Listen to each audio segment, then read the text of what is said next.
পাবনায় কবি বন্দে আলী মিয়া কেন্দ্রীয় বাস টার্মিনালের উত্তর পাশে পাবনা থেকে রাজশাহী ও দক্ষিণ পাশে পাবনা থেকে ঢাকা মহাসড়কের কোল ঘেঁষে শতাধিক পাকা দোকানঘর ও বহুতল ভবন নির্মাণ করে পাবনা পৌরসভা। এই পৌর মার্কেট থেকে যে সকল ব্যবসায়ী দোকানঘর পজিশন কিনে ব্যবসা পরিচালনা করছেন তারা বলছেন, এই পৌর মার্কেটে প্রায় 3 শতাধিক দোকানঘর রয়েছে।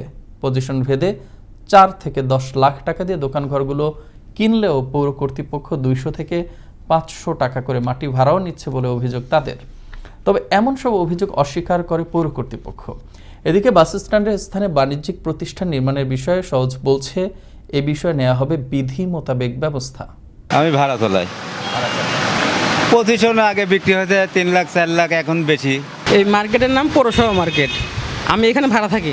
যে কিনেছে তার কাছ থেকে ভাড়া নিয়ে আমি এখানে ভাড়া চালাই। পৌরসভা থেকে আসছি প্রায় 8 বছর হলো। আমি ভাড়া দেই মালিকের কাছে। আমি এখানে ভাড়া আছি আজ 6 বছর। আমি পৌরসভার থেকে দোকানটা পজিশন কিনা আমার কিছু স্থাপনা নির্মাণ করছিল। আমাদের নলেজ আসার পরে আমরা তাদেরকে চিঠিও দিয়েছি যে এটা না করার জন্য। আর এছাড়া কিছু জায়গা নিয়ে আদালতে মামলা চলমান আছে, এগুলো আমরা আদালতের মাধ্যমে ফেস করতেছি আর কি।